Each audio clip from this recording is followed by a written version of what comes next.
All right, so my name is Joe Rubin, and I am sitting here in the home of director Bill Rebane, watching his first film, Monster A Go-Go, the title of which you're going to see momentarily. So, Bill, tell me about this title sequence. What's the deal with this? This is a Herschel Lewis creation. Never heard of the title either until I saw it on the screen about 5 or 6 years later after it came out, and I was always looking for Terror at Half Day. So the original title of the film is Terror at Half Day. That's the original title. And why? What prompted you to call the film Terror at Half Day? Well, it took a half day for a horse and carriage to go from Chicago to Half Day, Illinois. And the name Half Day always intrigued me. And I just thought it would be interesting title to include Half Day in the title. So, Half Day is actually a place in Illinois? Oh yeah, it's a little northwest of Wheeling, Illinois. It says directed by Bill Rebane, and it was produced. Who was the other producer credit on this? Yeah, well, who's Sheldon Seymour? I have no idea who that is. Sheldon Seymour is actually the name Herschel Gordon Lewis used on his sexploitation films. I'm surprised he didn't use Herschel Schwartz or something. Did you, how much of this film is your film? Like, how much re-editing was done when Herschel Gordon Lewis took it over? Well, filmically, I think about 90% of is material that we shot before Herschel got into the scene. And how did you know Herschel? Oh, I knew him in the production circles in Chicago and the commercial production circles. Did you work with him in any projects, like actually as a collaborator? No, actually not, but we officed at times at the same studio, United Film and Recording Studios in Chicago, on 301 East Erie Street. And in what year did you shoot Terror at Half Day? You know, I have to think back now. I think it was 1962. And was this the first film you'd worked on, either feature or short? That was the first feature I did. What other things had you made before this? Before that, we just did Twist Craze, a short subject, which was sold to American International Pictures. And then right after that, we did Dance Craze, another two-reeler short subject. And so you made a series of films essentially about popular dance. And were these films shown theatrically, or how were they distributed? Yeah, they were all theatrical shorts, distributed through major companies. And how did you get your start in filmmaking? Oh, that's a long story. Oh, we have plenty of time. Well, actually, I was going to be... initially, I wanted to be an actor. And I did do some acting in Chicago. So a little bit of television, live stage, and actually singing and tap dancing. So when did you make the transition from being an actor to wanting to be a filmmaker, or just happening to be a filmmaker? You know, just before Terror at Half Day or Monster A Go-Go, I just had the ambition to make a major motion picture. At the age of 22 or 23, wrote the first outline of the script and just went out and did it. Problem was, I had no idea what I was getting into and how much money it would cost. And how much money did it cost? Well, the initial budget in those days was $150,000. And first time around, we only raised $50,000. And in Chicago, you couldn't make any pictures unless you made them union, especially not feature films, because feature films at that time weren't made in Chicago. Yeah, didn't Mayor Daley the First have a sort of an outright ban on feature film production? Not that I can remember. As a matter of fact, Mayor Daley was very helpful even with this effort. How so?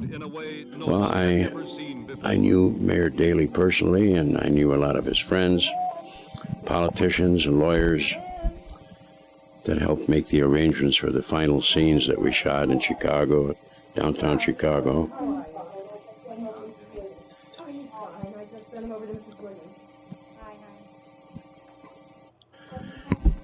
The problem that I didn't know about was that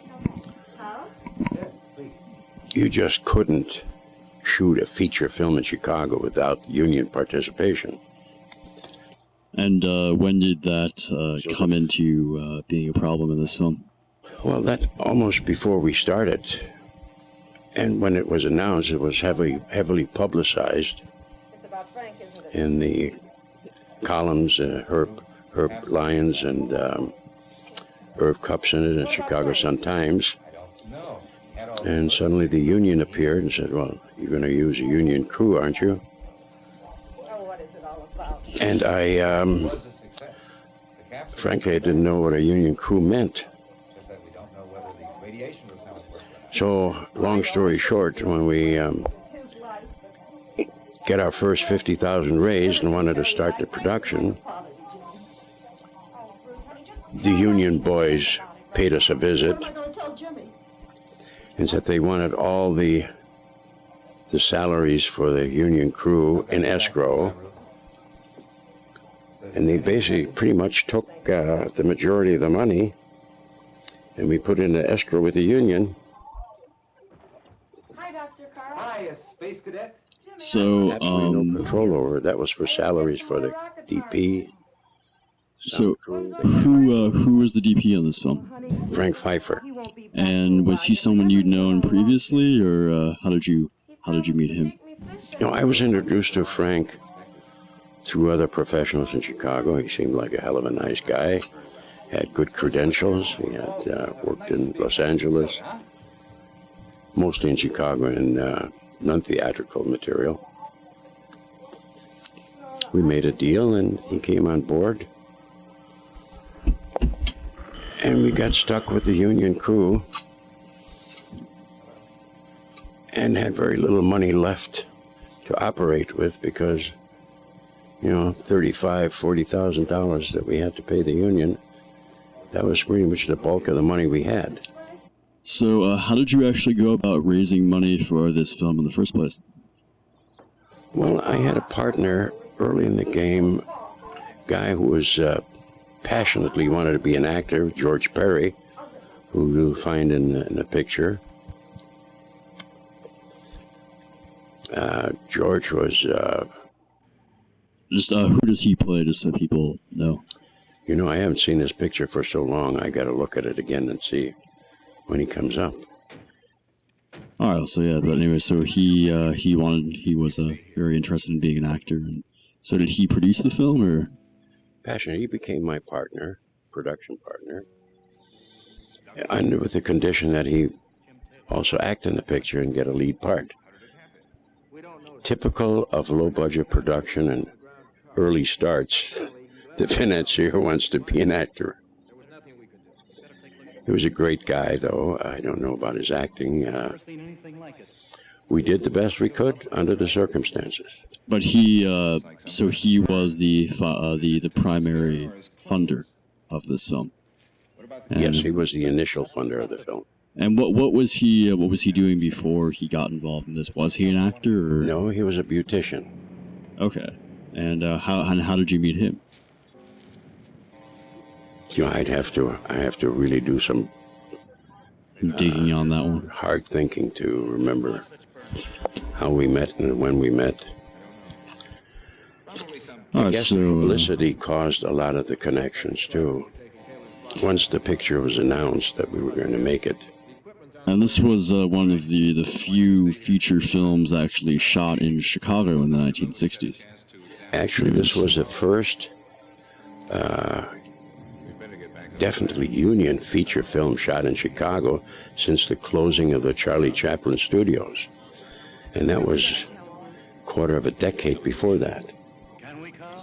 And so let's actually just talk about, shooting in Chicago. Since this was your first feature, how did you, had you had experience? You said you directed a few of those dance films, but had you had much film experience outside of that? Not really. I was a film student in Germany. I had a mentor, a gentleman by the name of Adalbert Baltus, who I worked for as a trainee in Hamburg, Germany. I was a seasoned professional documentary filmmaker.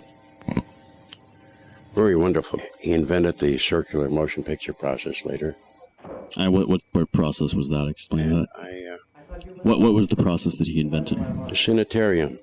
And what is that? 360-degree motion picture process in the world that was created, to which I obtained the rights to for the United States and the rest of the world. That was in 1960 or 1961. So you met him, and did he teach you just sort of like the basics of filmmaking, like cinematography and editing and that sort of thing? Not cinematography, but the production and the organizational. And I was always, before that, more in the business and interested in the business end of the business, the deal-making process. How to put a picture together, how to raise money. And I had very little knowledge of the technical end of it. Basic knowledge, yes, but intimate knowledge, no. All right, so let's actually just sort of shift gears to the movie, I guess, what we're seeing on the screen. So who is this actor that we're looking at right now? But it's impossible.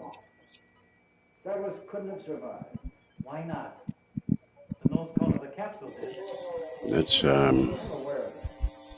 good question. Because I've only seen this film once, actually, and I'm definitely not sure of names and faces. All right, well, let's just talk about the cast. So who's in this movie, and what do they do, and what do they do now? Well, obviously, George Perry was one of the first cast member committed. Here's George, Dr. Logan, We know an excessive amount of radiation came back. the scientist. And 4, Douglas is missing. Phil Morton, that's the Colonel Morton, local Chicago actor, mostly commercials, non-theatrical stuff. Well, it's entirely up to you, Henry. Take as much time as you These were friends and people that we something else doesn't happen. had associated with prior to this, and we were happy to come on board. Good night. And this film was shot on 35 millimeter, as you said. Oh, yes. Yeah? And was that sort of unusual for a film? This wasn't a low-budget film, technically, but it was still a lower budget than average films. So, were most films of this nature shot on 35 millimeter, or were they 6 millimeter blow-ups? Well, it turned out to be quite a low-budget film, because I think the total amount we spent was somewhere around maybe $75,000 in total. Now, where are we here, actually? This is sort of interesting, because it looks like we're in an actual airport, and there appears to be a plane that's been crashed. So what's going on with this? Where was this? Air Force Station near O'Hara Field. And what was this plane? Was this like an actual? This was an actual fighter plane? It's an actual Air Force plane that we promoted. The studio owner of United Film and Recording, William Klein, his brother happened to be General Klein in Washington, who helped out in some of these connections. And Peter Thompson was fresh out of Adventures in Paradise, a television series at that time. Now, we only had him under contract for 1 week.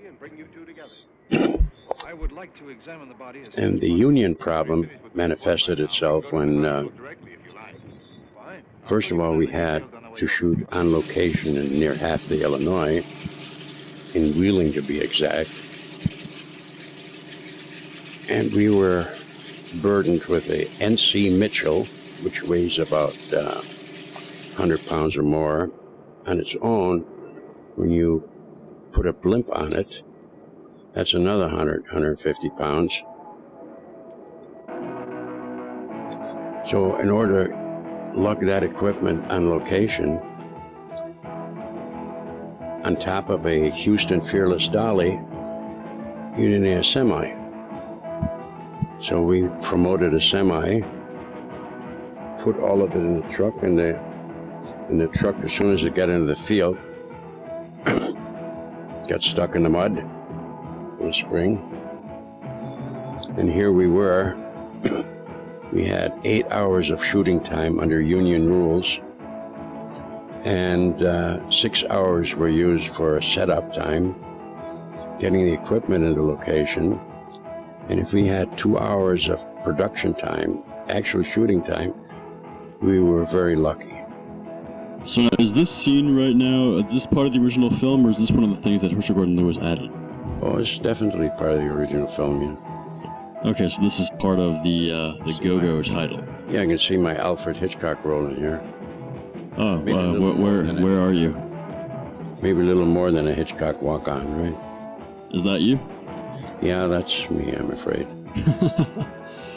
And are you actually a character in this film, or are you just is that your little your thing? A character that got killed real fast. So I had a lot better things in mind for myself, but it didn't work out that way. So what did Herschel Gordon Lewis add to this film? Because I know he added a few small things, right? Well, he added Henry Height coming out of the woods into a clearing with a few bikini-clad gals on blankets. He added a shot in an office with somebody listening to a radio broadcast, and a guy playing pool. That's about it. And was the narration part of the original film, or was that something he added? Definitely not part of the original film. That was something totally fresh and new to me when I first saw it. Now, I guess more important than what he added, what did he take out? Well, that's a good question, because we spent a heck of a lot of time and days setting up scenes to be shot on Michigan and Oak Street and under Wacker Drive, and we covered that with 2 or 3 cameras extensively. So there must have been a lot of footage for that, because I did cover that. Much of it I haven't seen in the picture. So he sort of shortened a lot of the more sort of the budget related stuff. Very definitely. And how did he market this film?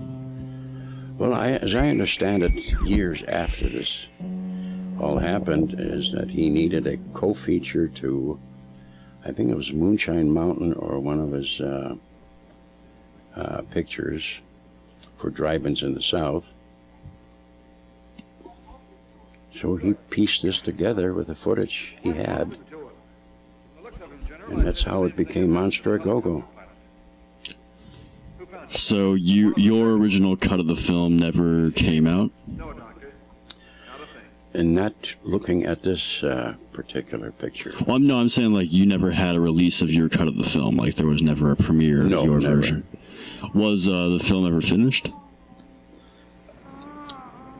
The only thing when I handed it over to Herschel was I had done an assembly of the picture, not necessarily in sequential order. The assembly at one was shown to Allied Theaters of Illinois. It was very encouraging because the theater owners in Illinois screen the rushes, so to say, or the assembled footage.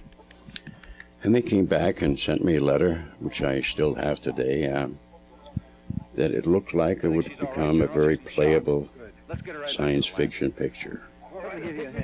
Now, science fiction is something that you continue to dwell on throughout your career. Why did you choose that sort of genre to focus on? Well, it was never my intent to really get into the picture business in the genre of science fiction or horror. Actually, I was going to stick with making musicals.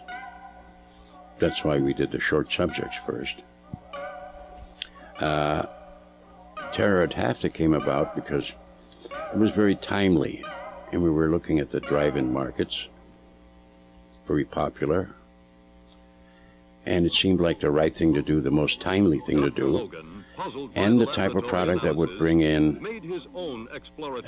ready cash once finished. Right. So this was sort of just more a shrewd marketing idea. But you stuck with science fiction, so you certainly, I'm assuming it's something you enjoy. Well, it was, you might call it a surefire deal.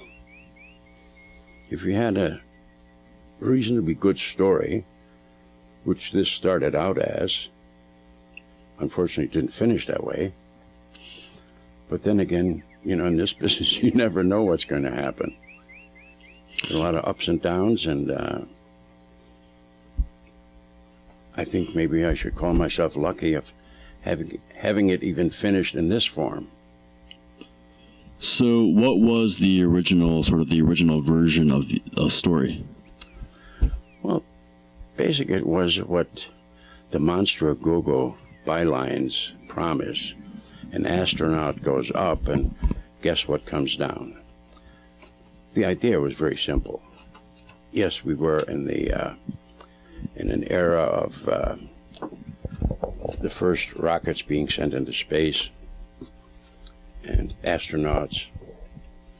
It seemed logical to concoct the story where an astronaut goes up, something goes wrong in space, he gets bombarded with radiation, comes back as a monster. Well, are you familiar with the film The Incredible Melting Man? Vaguely, it's been a long time since I saw that. It's funny that's the premise of this film, because The Incredible Melting Man actually is the exact same premise. It's about an astronaut who gets exposed to radiation or rays from the rings around Saturn or something like that, and he comes back to Earth and he's melting, but as he melts he becomes physically stronger and starts to kill people. When was that made? 1977. It was one of the last American international films. It would not have been something I would have seen before making this. My point is that, there are other films that were rather successful that used a very similar story. So, you were doing it first. And by the way, all this stuff here with George and Peter Thompson was shot in the first 3 or 4 days of stuff that we... Now, tell me about Henry Height, because... Well, Henry came from a vaudeville act. There was a place called the Corner House in Chicago at the time on Rush and, I think, Ontario, where all the show people that performed at nightclubs and stage gathered at 3, 4 o'clock in the morning. And I met Henry Height and his partners there, and we were at the stage where we were trying to think about the storyline of Terror at Halfta, and he caught my attention, and I said, what a great natural monster he would make. That's very easy. How many years has it been? He was the gentlest, most nicest guy you'll ever meet. But he fit the part. How tall was he really? He was 8'4". How tall was he in terms of, being one of the tallest people on record? At that time he was considered one of the tallest men in the world. or if not the I tallest keep man. telling myself there's nothing to fear, but I And can't quite. what do you know? Do you know anything about what happened to him after this film, or? Unfortunately, I don't know. Once I handed over the film to Herschel, I was back. I went back to Europe to concentrate on the business of film, representing my studio in Germany. And I kind of lost contact. I understand Herschel stayed in contact with him and brought him back to do the scene of coming out of the woods and finding the girls on the blankets.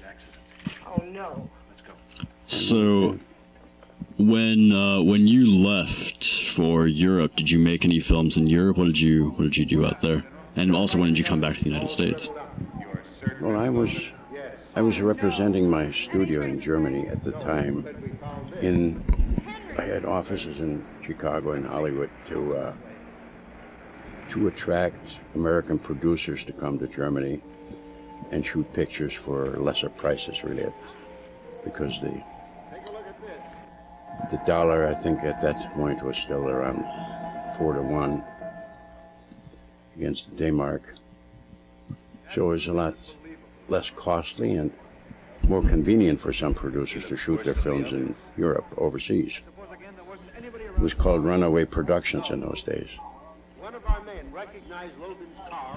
So when, since you're sort of famous for, I think having at the time the largest fully functioning film studio outside of Hollywood, the shooting ranch in Gleason, Wisconsin.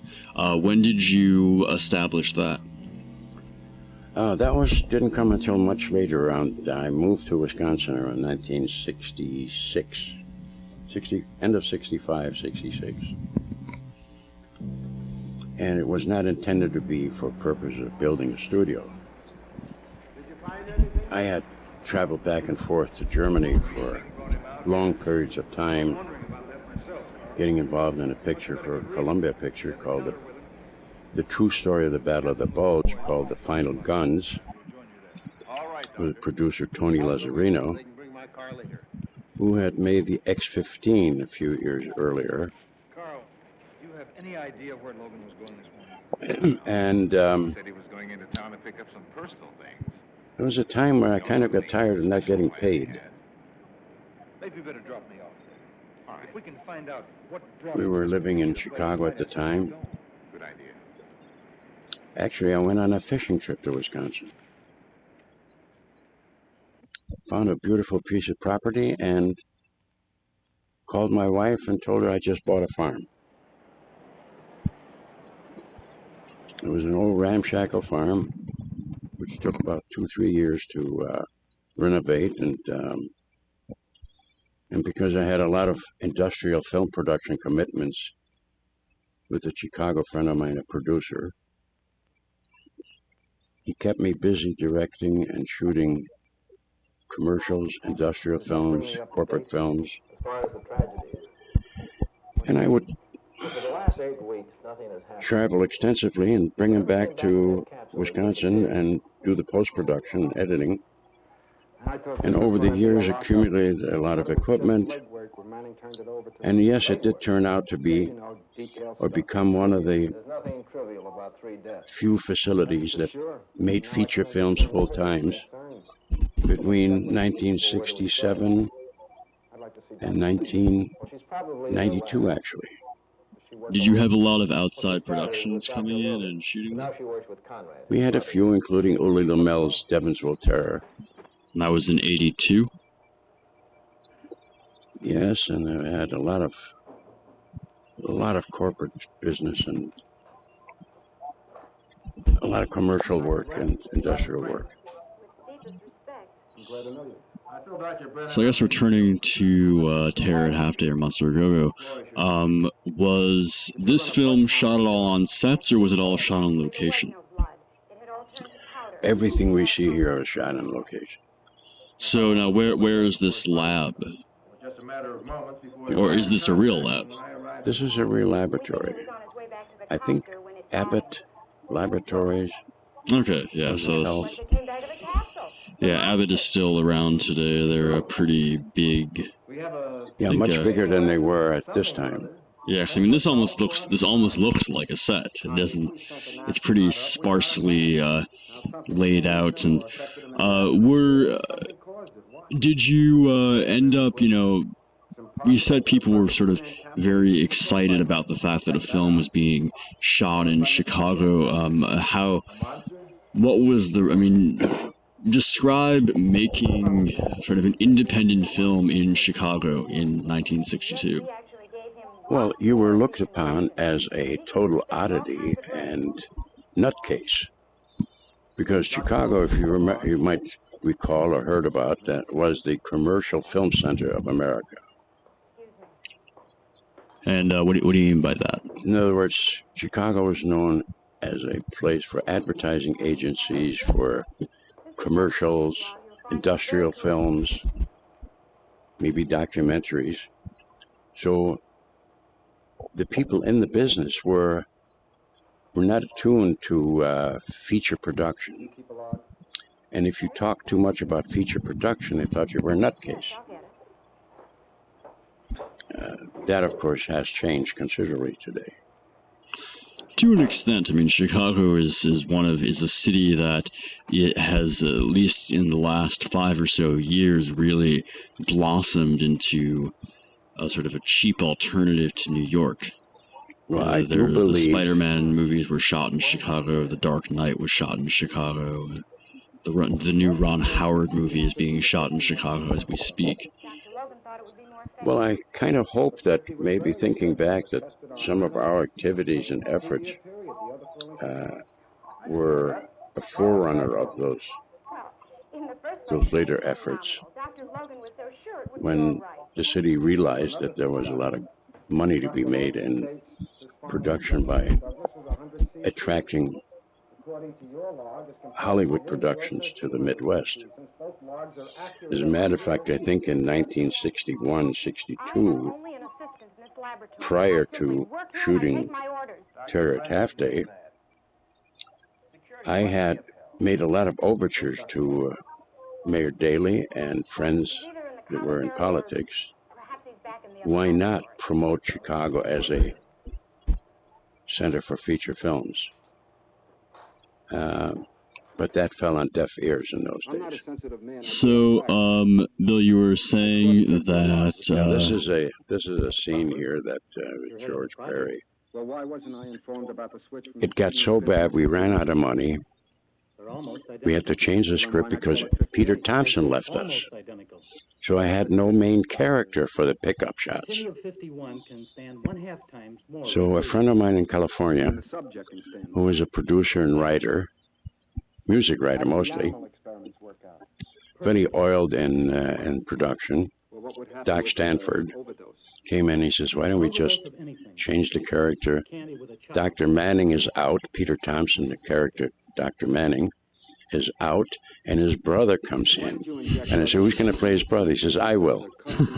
So there's Doc Stanford explaining to George Perry that he's Dr. Manning's brother, and he's investigating the whole procedure of what happened here with the antidote and the serum that would make Frank Douglas, the astronaut, well again.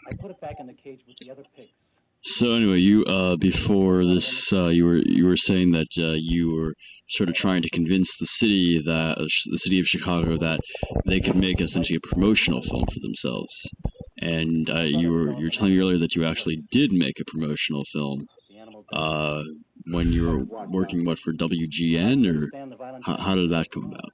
No, actually, I wasn't promoting to do a promotional film. What I had suggested to the Daley administration was that we actually begin a Chicago film promotion office, which would have been a forerunner of all the film commissions that the states had. And what was Daley's response to that? It was heard with mixed feelings, and nothing really ever happened until many, many years later. But I like to believe that I was one of the early promoters of having the Chicago the administration promote film production to come to Chicago. But you did also make a promotional film for Chicago, correct? Yes, that was a little later. It came in 1971. I was working with Jerry Gregor's Productions. And who was Jerry Gregors? Jerry Gregor's was a director and producer at WGN Television when I was in the mailroom there about 12 years earlier. And I had been working for Gregor's on a variety of documentaries and corporate films. And it came about that the Chamber of Commerce needed a film in 1971 for the promotion of Chicago. I ended up directing it and producing it. It called A Touch of Tomorrow Today. And this film was shown. Where was it distributed? How was it made available? Well, the purpose of the film was to promote Chicago as a whole and to be used at one of the large trade fairs that was taking place in either 71 or 72 in Chicago. And I'll just note for listeners that WGN in Chicago is also the television station where director William Friedkin got his start. And Friedkin had also made a film like this, I think. Yes, Friedkin, when he was still at WGN at the tail end of his tenure there, Friedkin had made a film called The Ballad of Chicago. I was given that film and quite an extensive amount of archive footage from WGN to produce A Touch of Tomorrow Today, which also included a good portion of Chicago's early history, going back to the early settlers. It has wonderful stock footage in it. Even today, it should be quite interesting, a lot of Chicagoans. In it are Al Jolson at Soldier Field, Billy Sunday, the World's Fair, Queen Elizabeth visiting Chicago, Franklin McCormick, of course, and least but not last, the Chicago Fire and Mrs. O'Leary's cow. Turned out to be quite a nice promotion piece for the city. I was very proud of the production, much more so than of Monster a Go-Go. And, you know, one of the reasons, I guess, that Monster a Go-Go has sort of stood the test of time is because of its reputation as one of the worst films ever made. And as the director, how do you feel about that? And well, the problem is that I think I gave it that title. How so? The byline, the worst film ever made, because when I first saw it, it was either in the early 70s or even later than that. When I first saw Monster a Go-Go as a whole, that's the first thing out of my mouth. This has got to be one of the worst films ever made. And you told me once before that it was this film that sort of made you lose interest in feature filmmaking for a time. Is that correct? Or? Well, I was very disappointed, both in the picture and myself, because I had different things in mind. But as you learn when you get older, you don't always get what you want. And do you think that Herschel Gordon Lewis did the film, you know, at least partial justice with the changes he made and his release of it? Well, I really never pointed a finger and blamed Herschel for anything. After all, it was a matter of circumstances. You know, what do? You have a lot of footage that you shot, you put a lot of effort into, rather than letting it sit in some basement or letting it rot away. You make a deal. I can't quite remember exactly the deal that we made, but I handed over the footage to him. I was happy that maybe he would do something that is playable and got me a credit. And I really can't blame Herschel for doing what he did. He did the best he could. Maybe. I don't know if he lost footage or overlooked some good stuff that I thought we had in there. Nevertheless, it's done and over with, and maybe it would not have become the cult classic that it has would he have not done anything.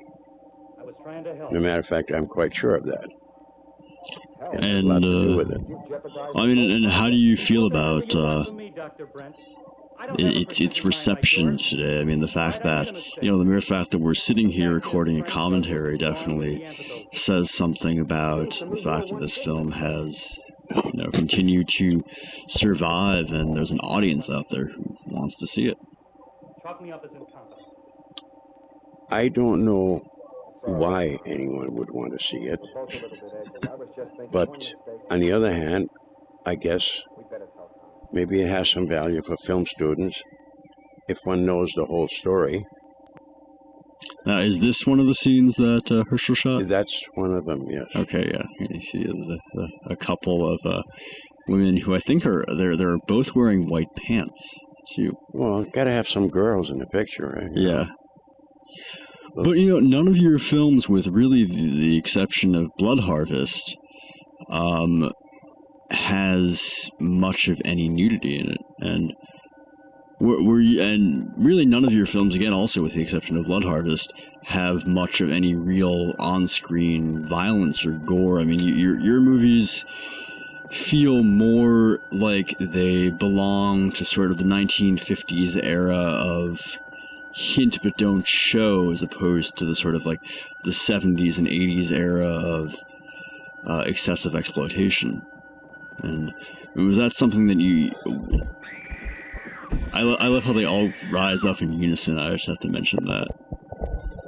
Well, I believed in story and a plot of some sort. It was essential, even for low-budget productions or B-movies, so to say. You had to have a story. And I think that's what some of the filmmakers, young filmmakers today, keep forgetting or neglecting. In other words, don't make a picture for the sake of blood and guts and for the sake of sex or gore. Make it because you might have a story that really plays. The delivery of a picture is another story. We have the house covered. That's a different matter altogether. You may have the best idea in the world, the best story in the world. You can also ruin it. Or you can be hamstrung by the... where was that location? Sorry to interrupt. The sort of looked like a lab with some computers in it. Oh, that was... I think it was the IBM office on Michigan Avenue. Okay. Michigan Avenue. Yeah, because it's sort of interesting. Like, even though these were all real locations, because they all seem so sparse, they almost feel like sets. Because it's just like a room with some computers standing up. And now, the other thing that must be said is that you got to remember that half this picture was shot with the Union crew, or less than half, maybe 1/3. Once we ran out of money with the Union and started raising some more dollars to finish the picture, that's when Herschel Lewis became involved, because Herschel was a cameraman, he was a production manager, a producer, director, jack of all trades in the profession. And Herschel was inexpensive, so I hired Herschel and his crew to do the second and third portion of the film. You might see a whole lot of difference in lighting from the first first sequences to some of this, what you're seeing right now. Well, some of it looks, I mean, the beginning of the film, there were dolly shots. It looked more expensive. Yeah, the scene at the Air Force Base, there was a lot of production value, whereas the second portion is more just people the talking lighting in here offices. right now, here there's a key light missing, backlight missing. So all kinds of agencies here, but it was quick, down and dirty shooting once the non-union crew took over. That is not to say that a non-union crew is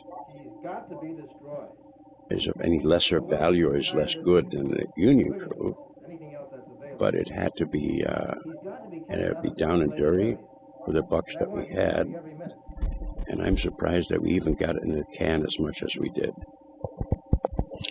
So how long... What was your shooting schedule like? How long did this film take to complete in terms of just the actual principal photography? I think it took about 2 years. Oh, I mean just like the principal photography. That was 2 years? I know the first week ate up all of the money for the union, about $35,000, $40,000. The second week, we didn't shoot until 6 months later. And the third time we picked up, that was another 6 months later.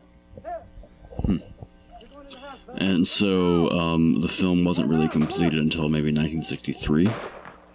Yeah, that's about when when I turned it over to Herschel. And, with scenes like this, were the extras, how did you, get these extras? Well, here again, the connection with Bill Klein, the brother of General Klein, was a lot of help. And so these are real military people? And then we had, yes, I believe they came from Fort Sheridan. And Lois Brooks was, who plays a role in the picture, the other scientist. She was well connected in Chicago politics.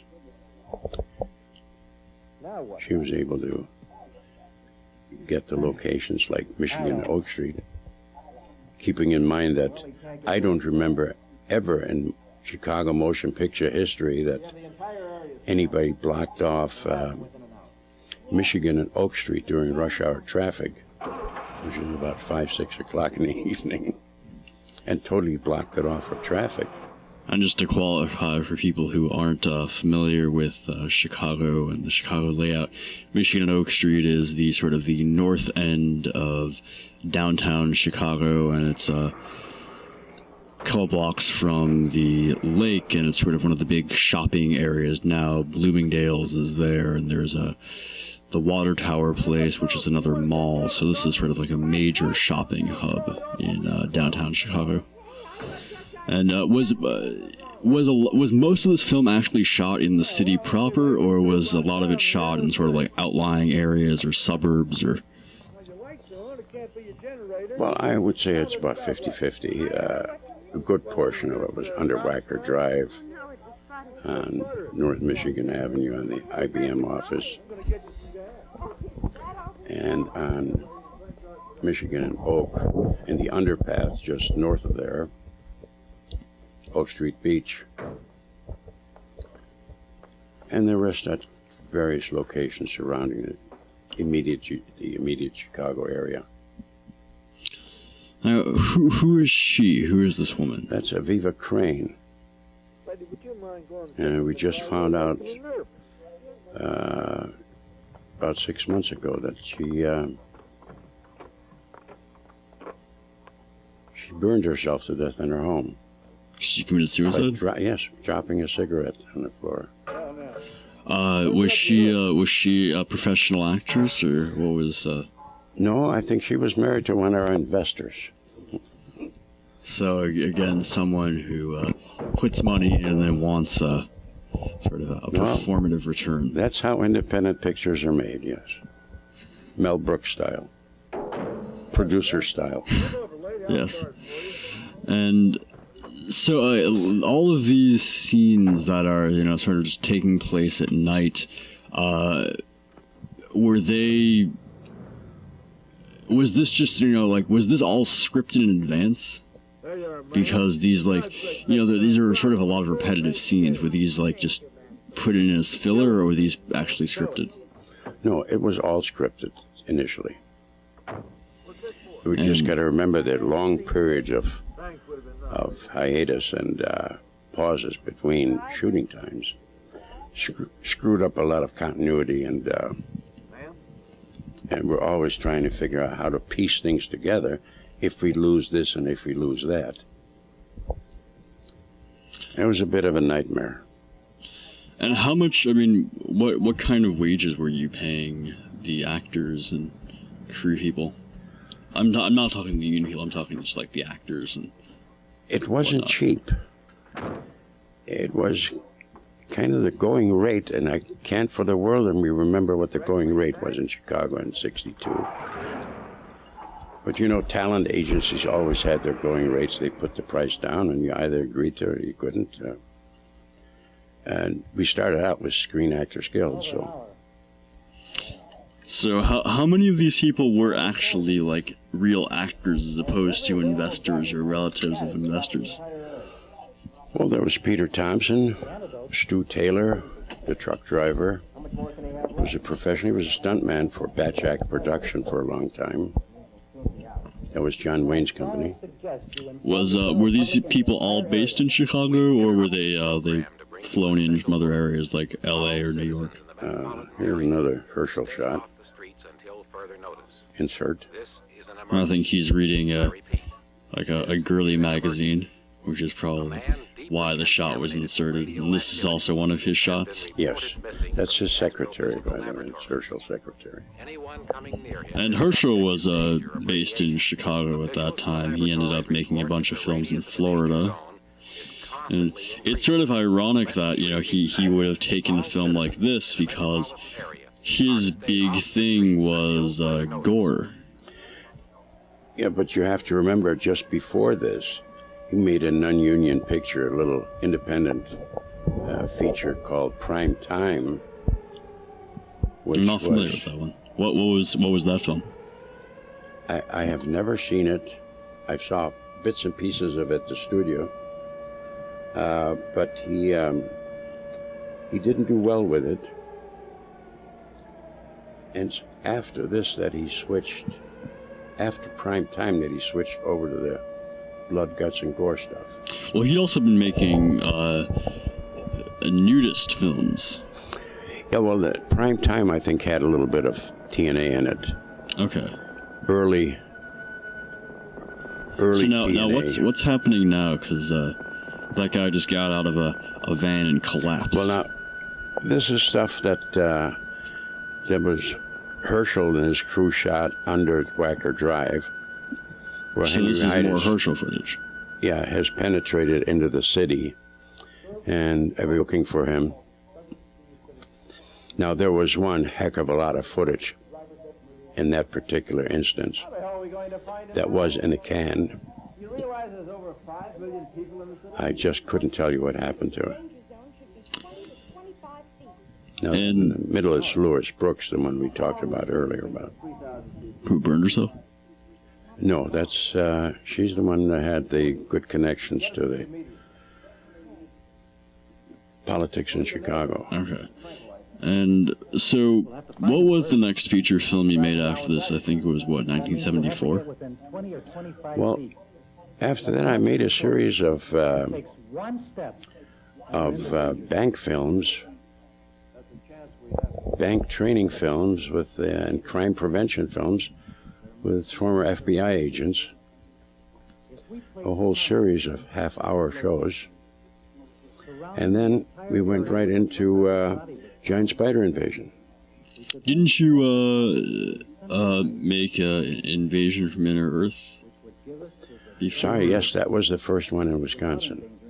And that was in what? Was that 73 or 74? 71. 71. Okay. So was that the first feature film shot at the shooting ranch? Yes, that was. And that was called The Selected. Right. Yeah, we were looking at the cans earlier. I noticed that. Very low budget.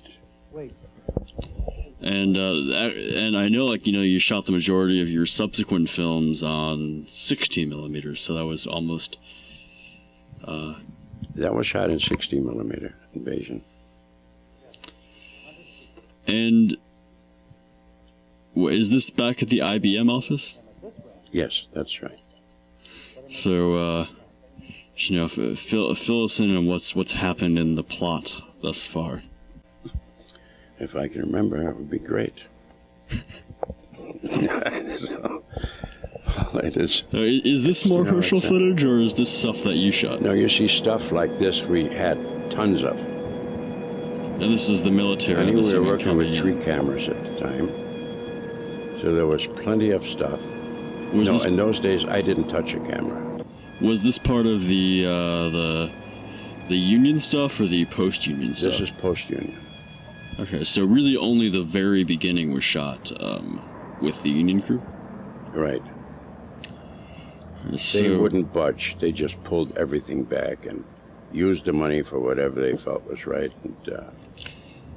And I have never made a Union film since then. How large of a crew did you have during the Union portions? Well, there were certain requirements that, a DP had to have a camera operator and a second assistant, first assistant, second assistant.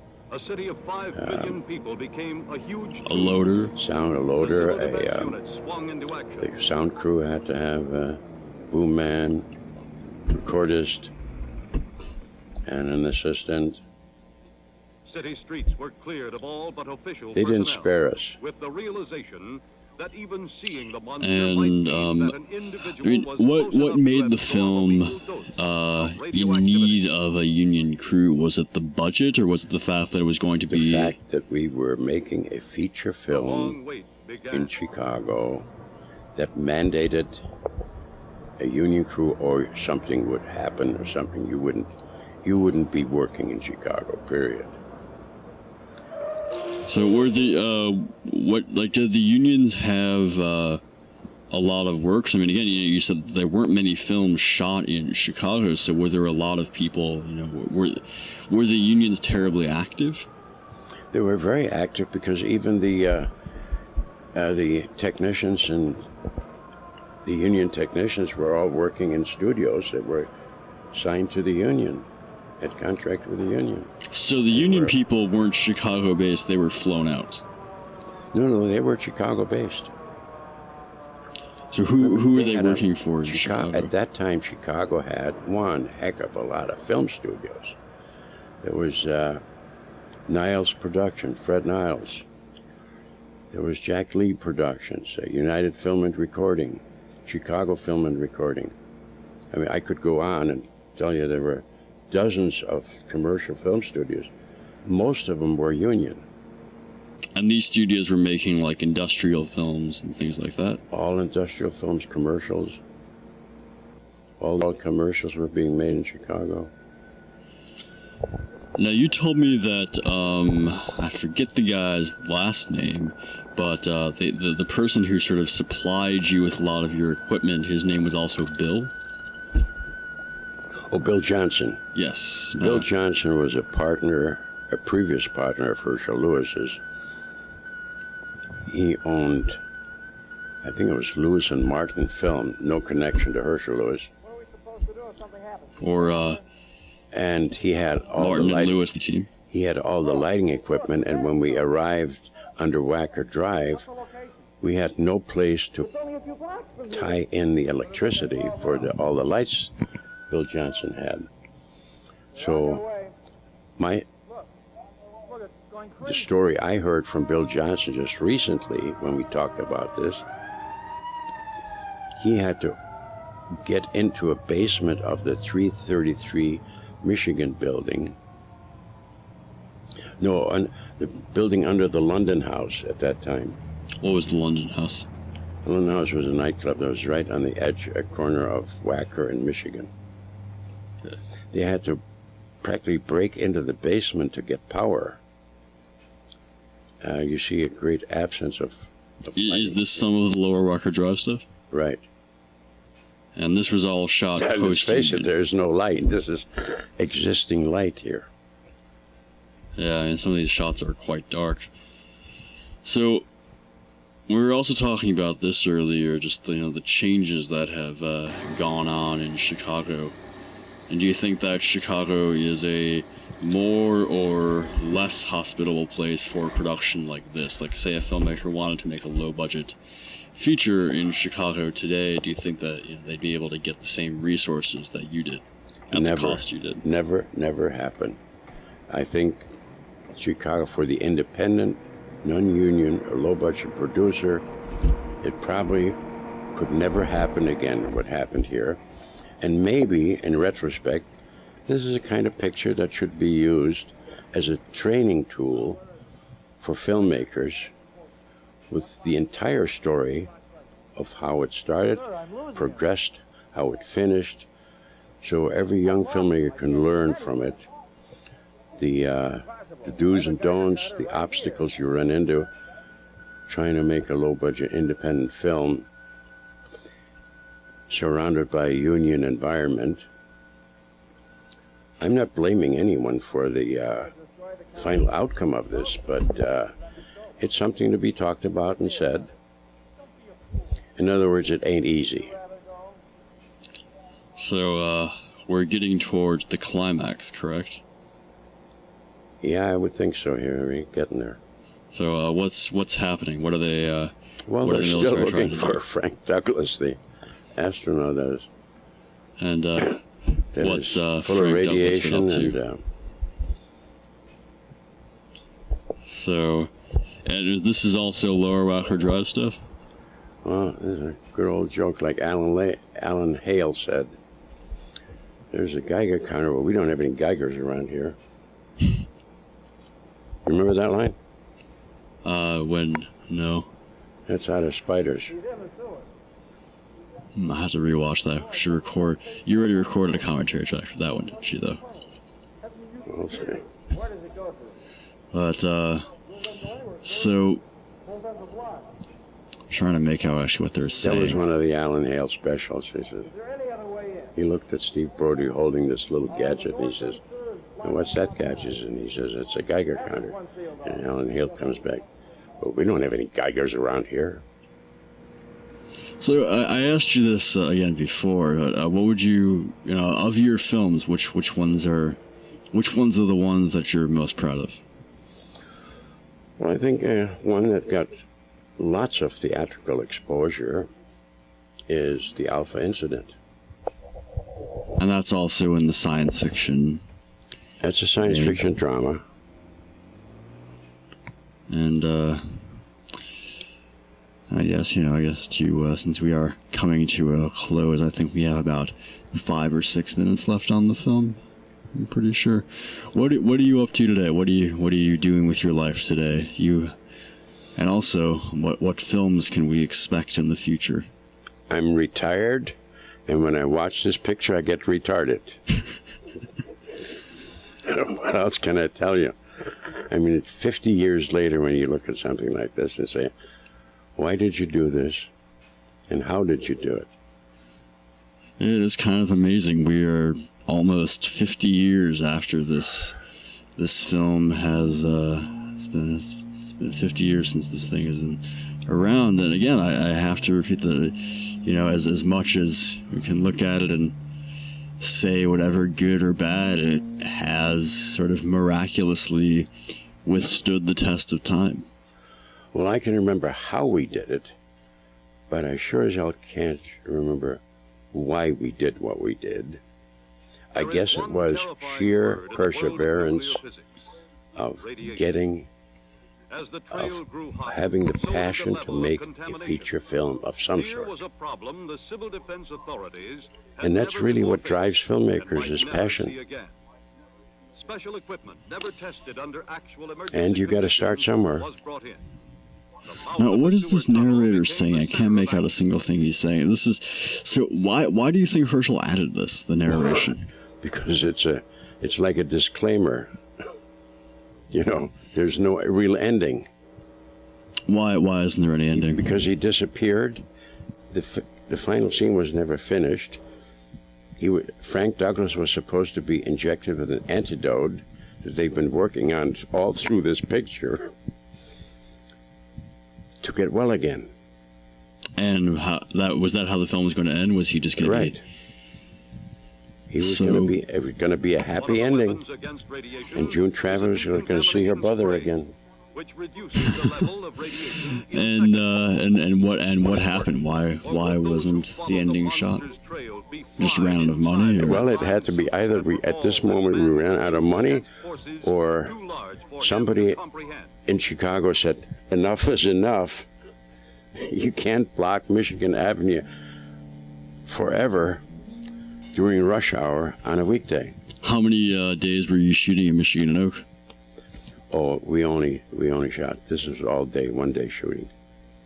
That was enough. I don't know how many thousands and thousands of cars honked their horns and waited on Michigan Avenue all the way up to Wacker Drive or beyond, trying to figure out what the hell is going on. Why can't we go home? And we had the entire 1st District Police Headquarters involved in the production, with squad cars running left and right, and the #1 fire engine department from the water tower.